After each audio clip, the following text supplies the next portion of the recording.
भारतीय राजकारणामध्ये आता एक नवीन पायंडा पडत चाललेला आहे आणि याचे शिल्पकार म्हणून जर कोणाला बघितलं जाईल तर या देशाचे पंतप्रधान नरेंद्र मोदी आणि देशाचे गृहमंत्री अमित शाह यांना बघितलं जाईल.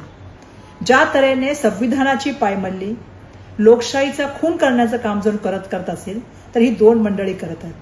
एका ठिकाणी सत्तेचा वापर करून ईडी, सीबीआय, इन्कम टॅक्स याचा वापर करून लोकांना घाबरवण्याचं काम चालू आहे. दुसऱ्या ठिकाणी फंड देण्याच्या नावावरून त्या ठिकाणी लोकांना पैशाचं आमिष दाखवले दिलं जात आहे आणि अशा तऱ्हेने मोठ्या प्रमाणामध्ये घोडेबाजार करून लोकप्रतिनिधी, त्यांना लोकप्रतिनिधीचा अर्थ तरी कळतो का, पण लोकप्रतिनिधींची खरेदी आणि विक्रीचा व्यवहार सध्या सुरू आहे आणि हे भारतीय राजकारणाला अभिप्रेत नाही आहे. दुर्दैवाने जे खासदार या ठिकाणी निवडून आलेले आहेत ते कुठल्या एका पक्षाच्या चिन्हावर निवडून आलेले आहेत.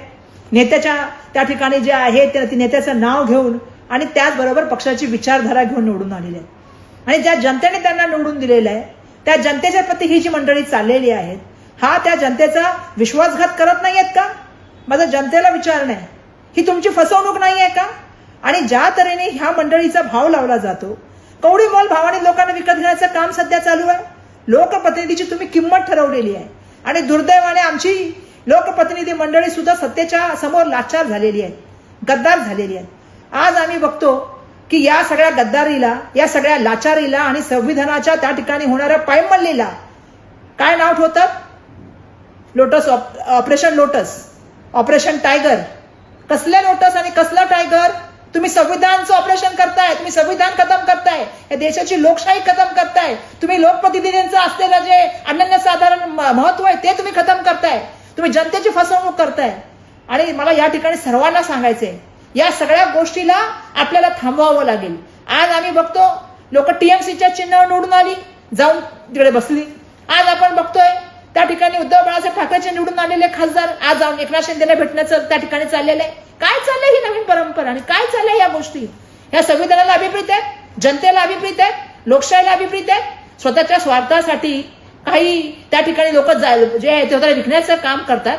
माझं या ठिकाणी सांगणं आहे, अशा लोकांचा उदो मीडियाने सुद्धा बंद केला गेला पाहिजे. तुमच्यासमोर विषयच काय? आंबा, हापूस आहे की पायरी आहे, मेलडी? कधी तुम्ही प्रश्न विचारताय की आज किती झाला महिने, आता किती पाऊस लेट होत चाललेला आहे, शेतकऱ्यांची काय अवस्था आहे, लोकांना पाणी प्यायला पाणी नाहीये, किती ठिकाणी पाण्याची कपात आहे, 7-7 माळे लोक पाणी खालून वर घेऊन चाललेली आहेत. या गोष्टीबद्दल चर्चा करायला तुम्हाला टाइम नाहीये, पण तुम्ही टाइम कशावरती घालताय? ह्या तऱ्हेने एक प्रोपोगंडा निर्माण केलेल्या एका यंत्रणेबद्दल सातत्याने चर्चा सुरू आहे. मला या ठिकाणी सांगायला पाहिजे, ही चर्चा बंद करा.